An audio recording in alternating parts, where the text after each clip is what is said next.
सो अभी आप लोग को जैसे मालूम है कि अभी काजोल का एक वीडियो बहुत वायरल हुआ था, जिसमें उन्होंने एक इंटरव्यू में बोल दिया था कि पॉलिटिशियंस का पढ़ा लिखा होना बहुत ज़रूरी है, इस तरीके से कुछ है। सो चल करके पहले उसको देखते हैं वीडियो को, एंड देन उसके बाद हम लोग उस पर बात करेंगे कि बहुत हद से ज़्यादा वो ट्रोल हुआ था। तो चलते हैं, देखते हैं यार। IT सेल वालों ने तो कमाल कर ही दिया था उस वीडियो में। हेलो न्यू इंडियंस, आज हम बात करेंगे हमारे मम्मी पापा के फेवरेट टॉपिक की। Education is not only the foundation upon which our civilization has been built, it is also the architect of humanity's future. Simple Hindi में इसका मतलब है एजुकेशन तुम्हें IAS से लेकर भगवान तक बना सकता है, इतनी पावर है एजुकेशन में।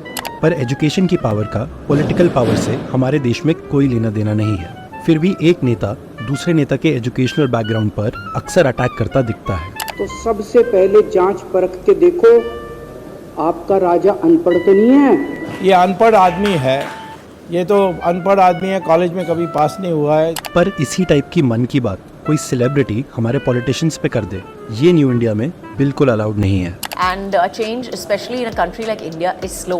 It is very, very slow because we are, for one, steeped in our traditions and steeped in our thought processes. And of course, it has to do with education. Yes. You have political leaders who do not have an educational system background. I'm sorry, but I'm going to go out and say that.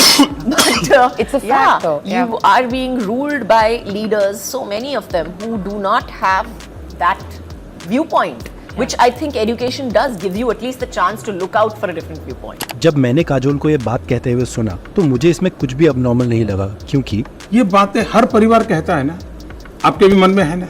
पर BJP IT cell ने इस real life actor की statement को real life actor के ऊपर attack मानकर अपनी entire political science की नॉलेज यूज करके काजोल को बुरी तरह से ट्रोल करना शुरू कर दिया। बड़ी खबर, काजोल के अनपढ़ नेता वाले बयान पर बवाल मच गया है। और इतना बवाल मचाया कि काजोल को अपनी सिंपल सी ओपिनियन देने के लिए माफी मांगनी पड़ी। ठीक है, कुछ नहीं बोलूंगी। तो इससे प्रूव हो गया कि न्यू इंडिया में एजुकेटेड बातों के लिए कितनी स्पेस अवेलेबल है। एजुकेशन का मतलब सिर्फ डिग्री हासिल करना नहीं है, सही मायने में एजुकेशन का मतलब नॉलेज और विजडम हासिल करना है। कोरोना के टाइम पता चला ना इनकी कीमत क्या है।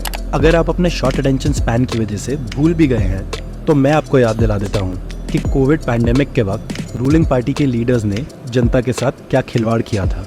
10-15 दिन में ये आफत शांत हो जाए, 10-15 दिन में ये आफत शांत हो जाए।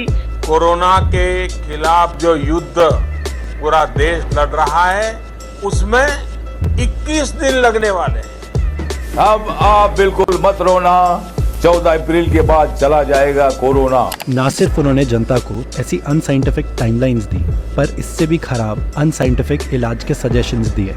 साध्वी प्रज्ञा एक बार फिर से सुर्खियों में है। उन्होंने कोरोना को भगाने के लिए हनुमान चालीसा का पाठ करने का सुझाव जनता को दिया है। तो एक स्वर में गाया हुआ हनुमान चालीसा का पाठ निश्चित रूप से सिद्ध होगा और हम कोरोना से मुक्ति पाएंगे। भाजपा विधायक सुमन हरिप्रिया ने विधानसभा में कहा कि कोरोना वायरस पर अगर गोबर का प्रयोग किया जाए तो लाभ मिलेगा। पश्चिम बंगाल बीजेपी के प्रदेश अध्यक्ष घोष, उन्होंने एक बयान में कहा था कि गौमूत्र पीने से कोरोना वायरस सहित हर तरह के वायरस से लड़ने की शरीर की प्रतिरोधक क्षमता बढ़ती है। एक तरफ जहां हमारे देश के हेल्थ मिनिस्टर ने रामदेव की फर्जी दवाई कोरोनिल के लॉन्च पर जाकर उनको गवर्नमेंट सपोर्ट दिया, वहीं असम के हेल्थ मिनिस्टर ने सेकेंड वेव स्टार्ट होने से पहले ही कोविड का एंड डिक्लेयर करते हुए मास्क ना पहनने का सजेशन दिया था। कोविड आज का दिन में नहीं है, मास्क पहनने की जरूरत नहीं है, तो क्यों बेकार का आप एक पैनिक क्रिएट करें। और हमारे देश के होम मिनिस्टर और खुद प्राइम मिनिस्टर ने इलेक्शन रैलीज में जुटी भारी भीड़ का दिल खोलकर स्वागत किया था। आज चारों तरफ मैंने ऐसी सभा पहली बार देखी है, पहली बार देखी है। साथ ही साथ बीजेपी सरकार ने कोरोना के सेकेंड वेव के स्वागत में कुंभ मेला करवाकर करोड़ों लोगों की भीड़ जुटाई और कोविड का सबसे डेडली वेव इंडिया में फैला दिया था।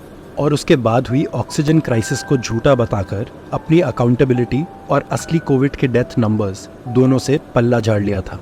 देखिए, ऑक्सीजन की किल्लत का अगर किसी ने पॉलिटिकल रोना धोना है तो मैं इसको रोक नहीं सकता। एक ऑनेस्ट पत्रकार और पार्ट टाइम कवि ने सरकार की इन हरकतों पर एकदम सही कहा था कि धुंधमय आकाश का मौसम है मेरे देश में और मौत के सहवास का मौसम है मेरे देश में, और शोर कैसा भी हो सुनने में नहीं आएगा अब, और इस कदर उल्लास का मौसम है मेरे देश में, और चुप रहो या कीर्ति गाओ और तुमको पूरी छूट है, और अब खुली बकवास का मौसम है मेरे देश में। इसलिए एजुकेशन की डिग्री हो ना हो, पर पॉलिटिकल पावर में बैठे लोगों की समझदारी और रिस्पॉन्सिबिलिटी की एक सर्टेन डिग्री होना पब्लिक इंटरेस्ट में बहुत जरूरी है, और जब ऐसा होगा तभी मैं ट्रूली कह पाऊंगा सारी जहां से अच्छा हिंदुस्तान हमारा, कभी मत भूलना। हाँ में इस बात को इतना तूल देने का ज़रूरत था, जो था बिल्कुल सही बोला यार, कि अगर हमारे पॉलिटिशियन अगर एजुकेटेड होंगे और चीज़ें होंगी तो बहुत बेहतर होगा देश के लिए सारी चीज़ों में। और ये बात कोई गलत नहीं है, एजुकेशन को तो हमारे पीएम खुद भी बोलते हैं एजुकेशन के लिए। सो यार ये चीज़ें आई डोंट नो कि किस तरीके से आईटी सेल वालों ने इतना तूल पर ले गए उस चीज़ को। जनरली आदमी बोलता है यार कि एजुकेशन बहुत ज़रूरी है और होना भी चाहिए, कोई भी सेक्टर हो उसमें एजुकेशन बहुत ज़रूरी है। अगर आपकी एजुकेशन अच्छी है तो डेफिनेटली आपकी सोच अच्छी होगी, आप सोचोगे बहुत अच्छा। और